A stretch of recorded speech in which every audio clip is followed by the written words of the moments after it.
ఒకానొక ఊరియందు ఒక ధనవంతుడు కలడు. వాడు పాపాత్ముడు. ఎన్నో పాపములు చేసిన తరువాత వాడికి పాపభీతి పట్టుకుంది. దానితో వాడు ఒక మునీశ్వరుని కలుసుకుని, మునివర్యా, నేను తెలిసి ఎన్నో పాపాలను చేశాను. ఇప్పుడు నాకు ఈ అంతిమ దశలో వాటి గురించి భయం పట్టుకున్నది. నేను చేసిన దాని మూలముగా నేను, నా పెద్దలు, పూర్వులు, నా రాబోయే తరములవారు నరకములో ఘోర పాపములను అనుభవించెదవేమో. దీనికి తమరే తరుణోపాయమును సెలవీయవలెనని వేడుకున్నాడు.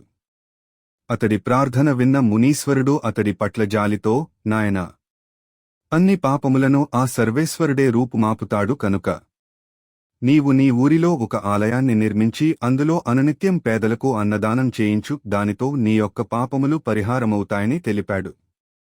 మునీశ్వరుని సలహా నచ్చిన అతడు ఆయనకు నమస్కారము చేసి తన ఇంటికి చేరుకుని వెంటనే దేవాలయ నిర్మాణానికి ఏర్పాట్లు చేయసాగాడు. ఇందు నిమిత్తంగా కొద్దిగా కలప అవసరమైనది. దానితో కొందరు అడవికి పోయి పెద్ద పెద్ద చెట్లను నరికి ఆ దూలాలు తీసుకువచ్చి మంటప నిర్మాణానికిగాను వాటిని రంపాలతో కోయసాగారు. దానితో ఆ ప్రాంతమంతా ఎంతో సందడిగా ఉండసాగింది. ఈ తంతును అక్కడికి దగ్గరలోనే మరో గుడివద్ద ఉంటున్న కోతుల మందలోని ఒక కోతి చూచినది. దానికి ఈ సందడంతా ఎంతో ఆనందంగా ఉంది. అప్పుడప్పుడు అది పని జరుగుతున్న చోటుకు వచ్చి పోతూ ఉండేది. మిగిలిన కోతులు మనుషులతో మనకు పనేమిటంటూ దానిని హెచ్చరించాయి. అయినా అది వినలేదు. ఒకనాటి మధ్యాహ్నం వేళ పనివారందరూ ఎక్కడ దూలాలను అక్కడే వదిలి భోజనానికి వెళ్లారు. వారు లేకపోవడం చూసిన కోతి అక్కడికి వచ్చింది. అక్కడ దానికి దూలాల మధ్యలో ఇనుమ మేకులు కనిపించాయి.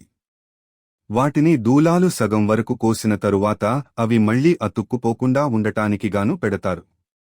ఈ సంగతి తెలియని కోతి ఇలాంటి ఒక దూలం మధ్యలోకి దూరి ఎంతో ఆత్రంగా ఆ మేకును తీయడానికి ప్రయత్నించింది. ఎంతకీ రాకపోవడంతో ఒక రాయిని తెచ్చి దానితో బలవంతంగా కొట్టింది. ఆ రాయి దెబ్బకు ఆ మేకు క్రిందకు జారిపోవడం, దూలం దగ్గరగా చేరడం, మధ్యలో ఉన్న కోతి ఊపిరాడక గిలగిల తన్నుకుని మరణించడం జరిగింది.